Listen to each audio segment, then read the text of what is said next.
Viking raids, or the Vikings, these I use pillagers.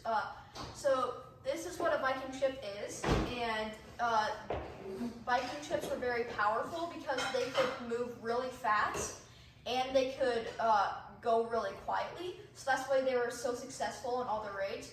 This is a burned down serf's house from a raid. And so these guys are trying to take over this manor. And so these, the Vikings were, like, they had a lot of land from conquering a lot of places, but, and they had a bunch of people feared them. But eventually they stopped raiding Europe in 1066.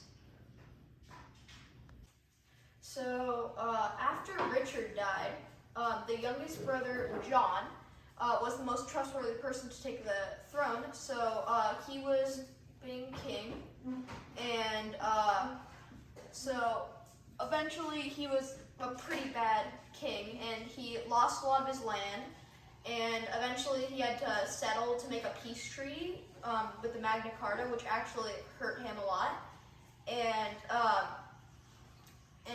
he had to make peace between another group, and so eventually he died in 1216. But the Magna Carta inspired many things, like the Declaration of Independence today. But once again, he's dead, and so it's Richard. So we're going to be talking about Richard the Lionheart. This is Richard the Lionheart right here. He was the third in line of his brothers, and he thought he had no chance of being king. But when he died by a pig, the eldest, and then after a bunch of revolts, he was the most trustworthy, and so he eventually did revolt, but he fought against his brothers as well after the revolt, and so he went to the Third Crusade, which I couldn't put him on a horse, but he did the Third Crusade, and then when he came back, he was kidnapped, and then he was returned shortly after, and he died in 1199. This is my church where people practice Christianity. And so, to talk about some Christianity, Christianity is a belief in one God, and it started with Jesus, who was believed to be the Son of God, or God in the flesh. In the scene, Jesus and his 12 disciples are having what is known as the Last Supper, which is when after this meal, Jesus is betrayed by one of his disciples. Let's say it's this guy right here, because he's evil. He looks evil. And so he's crucified by the Romans. As you can see here, crucifixion is when somebody ties you by your hands and your legs and hangs you there until you die. So after Jesus died, he got resurrected, which brought Christianity back to his disciples and out into the entire kingdom of the entire Europe, and it spread Christianity everywhere. Even today, we still use it in churches.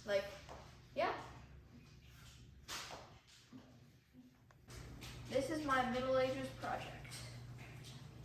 So we are going to be talking about feudalism. So the first part of feudalism are the peasants. The peasants are they work in the fields, and they are the lowest class of the feudal system. They help build the lord's manor in exchange for protection when a raid or something comes. Peasants, called serfs, are very low class and are tied to the land, meaning that if their land is sold, then they are property and they would stay there. Serfs had small houses near the manor, like those, and most areas had a church, so there's my church over there, and that's where the serfs and the peasants had practiced Christianity. These knights right here are the next part. These are they protect the kingdom, and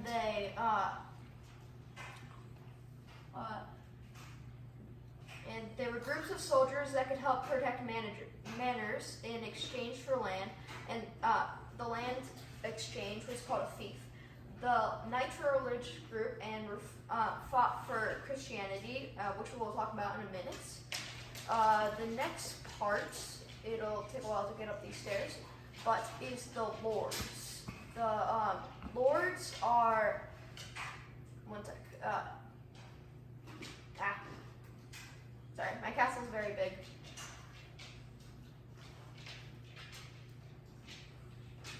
I'll probably cut out this part.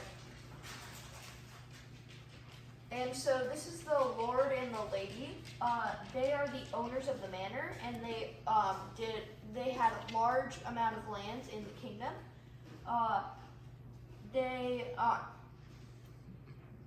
So they would pledge their loyalty to the king and give them knights for protection when a raid or another group is coming to attack the kingdom. And in exchange, they would get more land to expand their manor. So finally, we have our king, which the king is this is the peasants. This is a good point to talk about it too. This is the peasants, this is where the serfs and the servants would sleep. And then so next up would be the king. I'm making this story up that the king wanted to visit this manor. So the king would be is the top of the feudal system, and he would like rule the entire kingdom. So he controlled most of Europe. And to show you an example of this, I will go over and to my example. Alright. So this is my. These are the peasants. They're in the lowest class. These are the knights. They're pretty low, but they're still pretty good. These are the lords. Then these are the kings. The kings are at the top. Then the lords. Then the knights. Then the peasants.